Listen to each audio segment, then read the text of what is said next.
ಹಳೆಯ ಚಿನ್ನದ ಒಡವೆನ ಅಧಿಕ ಬೆಲೆಗೆ ಮಾರಬೇಕೆ ಅಂದ್ರೆ ಆಟಿಕಾಗೆ ಕಾಲ್ ಮಾಡಿ 8880 ಅಟ್ಟಿಕಾ ಗೋಲ್ಡ್ ಕಂಪನಿ.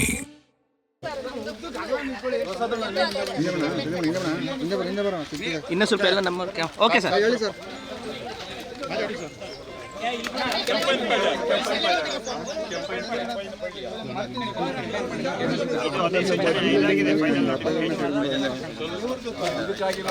ಕೆಂಪೈನಪಾಳ್ಯ ಪಾಳ್ಯಗೆ ನಾವು ಬಂದಿದ್ದೀರಿ. ಈ ಜಮೀನು ಸರ್ಕಾರ ಏನು ಹೇಳ್ತಾ ಇದೆ, ಈ ಜಮೀನು ಫಲವತ್ತಾದಂತ ಜಮೀನಲ್ಲ. ಇಲ್ಲಿ ಬರಡು ಭೂಮಿ ಅಂತ, ಏನು ಬೆಳೆಯಕ್ಕಾಗಲ್ಲ, ಬರಡು ಭೂಮಿ ಅಂತ. ಇಲ್ಲಿ ನನ್ನ ಎದುರುಗಡೆ ರೈತರು ಶ್ರೀನಿವಾಸ ರೆಡ್ಡಿ ರೈತರಿದ್ದಾರೆ, ಶಿಲ್ಪಾ ಅವರಿದ್ದಾರೆ, ಭಾರತಿ ಅವರು, ಶಾಂತಮ್ಮ, ಇವರೆಲ್ಲ ಇಲ್ಲೋರೆ ಲೋಕಲ್. ಈ ಜಮೀನವರು ಇವರು ಅವ್ರು ಹೇಳಿದ್ರು ಜಮೀನವ್ರು ಎಲ್ಲ ಕೊಟ್ಟು ಬಿಟ್ಟಿದ್ದಾರೆ, ಬೇರೆಯವ್ರು ಯಾರೋ ಬಂದು ಸ್ಟ್ರೈಕ್ ಮಾಡ್ತಾ ಇದ್ದಾರೆ ಅಂತ. ನೋಡಿ ಜಮೀನವರು ಇಲ್ಲೇ ಇದ್ದಾರೆ ನೋಡಿ. ಒಳ್ಳೆ ಸಪೋಟ, ಸುಮಾರು ಒಂದು 30 ವರ್ಷದ ಮೇಲೆ ಆಗಿರ್ಬೇಕು ಸಪೋಟ. ಇದು ಪಕ್ಕದಲ್ಲಿ ಗ್ರೀನ್ ಹೌಸ್ ಮಾಡಿದ್ವಿ, ಪಾಲಿ ಹೌಸ್ ಇದೆ, ತೆಂಗಿನ ಮರ ಇದೆ. ಇದೆಲ್ಲ ನಮ್ಮ ಕಣ್ಣಿಗೆ ಕಾಣೋ ಅಂತ ಗ್ರೀನರಿ ಇದು.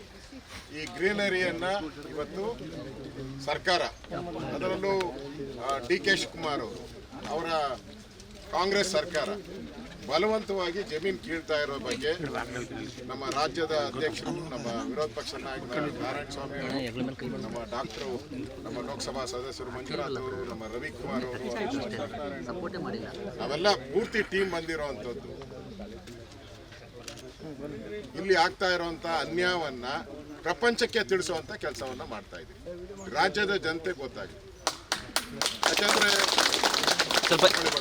ಸ್ವಲ್ಪ ಹಿಂದೆ ಬಂದ್ರೆ ಕಾಂಗ್ರೆಸ್ ಅವರು ಬರ್ತಾ ಇದ್ದಾರೆ ಅಂದ್ರೆ ಇದೆಲ್ಲ ಬರಡು ಭೂಮಿ. ನಾವು ಅವ್ರಿಗೆಲ್ಲ ದಾನ ಕೊಟ್ಟಂಗೆ ಹಣ ಕೊಡ್ತಾ ಇದೀರಿ, 2 ಕೋಟಿ ಅಂತ ಇದೆ. ಇದು ದಾನ ಅಲ್ಲ, ಶಾಪ ಅದು. ಅದರಿಂದ ನಾವು ಇಲ್ಲೇ ರೈತರು ಇದ್ದಾರೆ. ಏನು ರೆಡ್ಡಿ ಅವರೇ, ಜಮೀನು ಇದೇನು ಬರಡು ಭೂಮಿನ ಹೇಳ್ತಿದ್ದಾರೆ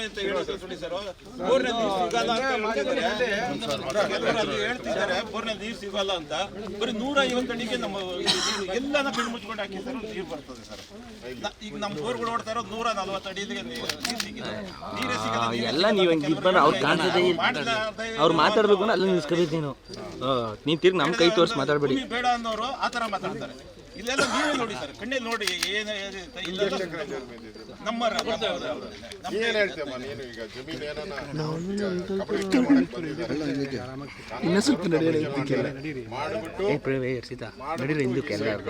ನಿಮ್ಮೂ ಕೊಡಲ್ಲ ಅವ್ರೇನು. ಯಾರ್ಯಾರೋ ಎಲ್ಲಿ ಇಡೀ ದೇಶದಲ್ಲಿ ಯಾರು ಬರ್ತಾರೋ ಅವರು ದುಡ್ಡು ಕೊಟ್ಟು ಪರ್ಚೇಸ್ ಮಾಡ್ತಾರೆ, ಅದರಿಂದ ಲಾಭ ಬರ್ತೈತೆ. ಅಲಾಭ ಲೇಔಟ್ ಮಾಡೋಕ್ಕೆ ಬರುವಂಥ ದುಡ್ಡು, ಅದನ್ನ ಸ್ಕೀಮ್ ಇದು. ನಿಮ್ಮ ಅಭಿಪ್ರಾಯ ಜನಗಳಿಗೆ? ನಾವು ಕೊಡಕ್ಕೆ ನಮ್ಮ ರೆಡಿ ಇಲ್ಲ ಸರ್. ನಾವು ಜಮೀನ ನಮ್ಗೆ ಸೈಟು ಬೇಡ, ದುಡ್ಡು ಬೇಡ. ನಮ್ಗೆ ಇರೋ ಅಷ್ಟರಲ್ಲಿ ನಾವು ರಾಗಿ ಭತ್ತ ಆದ್ರೂ ಬೆಳ್ಕೊಂಡು ನಾವು ಜೀವನ ಮಾಡ್ಕೊಂಡು ಆರಾಮಾಗಿ ಇರ್ತೀವಿ. ಇರೋ ಥರಕ್ಕೆ ಬಿಟ್ಬಿಡ್ತೀವಿ, ನಮ್ಗೆ ಅಷ್ಟೇ ಸಾಕು. ಎಷ್ಟು ವರ್ಷದಿಂದ ಮಾಡ್ತಾ ಇದ್ರು? ನಾವು ಒಂದು 45-50 ವರ್ಷದಿಂದ ನಾವು ಮಾಡ್ತಾ ಇದ್ವಿ. ಅದಕ್ಕೆ ಮೊದಲು ನಮ್ಮ ತಂದೆ ಕಾಲದಿಂದನೂ ನಾವು ರೈತರ ಮಕ್ಕಳೇ, ನಮ್ಮ ಅಪ್ಪ ಅಮ್ಮನೂ ರೈತರ ಮಕ್ಕಳೇ, ಅತ್ತೆ ಮಾವನು ರೈತರೇನೆ. ಸರ್ಕಾರದವ್ರು ಏನು ಹೇಳ್ತಾರೆ ಅಂತ ಹೇಳಿದ್ರೆ, ಮುಖ್ಯಮಂತ್ರಿಗಳ ಆದಿಯಾಗಿ 70-80% ರೈತರುಗಳು ಕೊಡೋಕೆ ಒಪ್ಕೊಂಡ್ಬಿಟ್ಟಿದ್ದಾರೆ ಜಮೀನು. ಯಾರು ಹೋರಾಟ ಮಾಡ್ತಾರೆ ರೈತರೇ ಅಲ್ಲ ಅನ್ನೋ ವಾದವನ್ನು ಕೂಡ ಅವ್ರು ಹೇಳ್ತಾರೆ. ಬೇರೆ ಪಕ್ಷದವ್ರು ಶಾಲೆ ಹಾಕೊಂಡ್ ಬಂದವ್ರೆ, ರೈತರಲ್ಲ ಅಂತ ಹೇಳ್ತಾರೆ ಸರ್. ನೀನು ಬೇರೆ ಶಾಲು ಬೇರೆ ಊರವರು, ಕಾಂಗ್ರೆಸ್ ಅವರು ಹೇಳ್ತಾವ್ರೆ ಬೇರೆ ಊರವರು ಅಂತ. ಬಾಯಿ ಬಿಟ್ರೆ ಸುಳ್ಳು. ನಮ್ದು ಎಷ್ಟು ಎಕರೆ ಇದೆ ಇಲ್ಲಿ ತೋಟ? ಇದು 15 ಎಕರೆ ಇದೆ. ಏನಕ್ಕೆ ಅಂದ್ರೆ 1 ಎಕರೆ 2 ಎಕರೆ ಮಾತ್ರ ರೆಡಿ ಇದ್ದಾರೆ ಅದು ಕೃಷಿ ಮಾಡೋದಕ್ಕೆ. 10-15 ಎಕರೆ ಇರೋರು ಕೊಡೋದಕ್ಕೆ ರೆಡಿ ಇದ್ದಾರೆ ಅಂತ ಒಂದು ನಡೀತಾ ಇದೆ. ಇನ್ನು ಊರ ಪಕ್ಕ ಕೆಂಪೈನಪಾಳ್ಯಕ್ಕೆ ಸೇರಿರೋದು 4 ಎಕರೆ ಇದೆ. 15 ಎಕರೆನೂ ನೀವು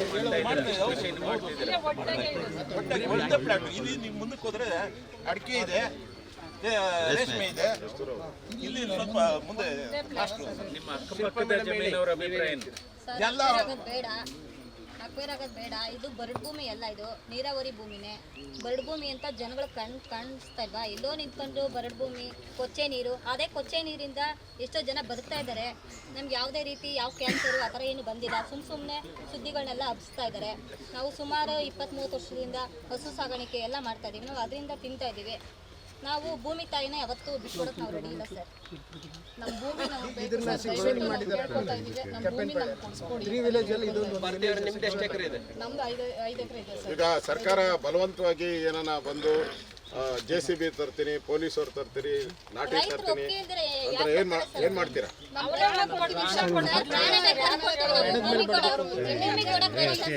ಪ್ರಾಣ ಕೊಟ್ಟೇವು, ಭೂಮಿ ಕೊಡಲ್ಲ. ಕೊಡಕ್ ನಾವು ರೆಡಿ ಇಲ್ಲ. ಸರ್ ಇದೇ ಗ್ರಾಮಕ್ಕೆ ಸೇರಿರೋದು ಸರ್, ನಮ್ಮ ತಾಯಿಪನ್ನಡಿ ಗ್ರಾಮ ಇದೇ ಗ್ರಾಮಕ್ಕೆ ಸೇರಿದೆ ಗ್ರಾಮ. ನಮ್ದು ಒಂದು 8 ಎಕರೆ ಭೂಮಿ ಇದೆ ಸರ್. 8 ಎಕರೆ ಭೂಮಿಲಿ ನಮ್ಮೂರಲ್ಲಿ ಒಂದು 56 ಗ್ಯಾರಂಟಿ ನ್ಯೂಸ್, ಸುದ್ದಿ ಖಚಿತ, ನ್ಯಾಯ ನಿಶ್ಚಿತ.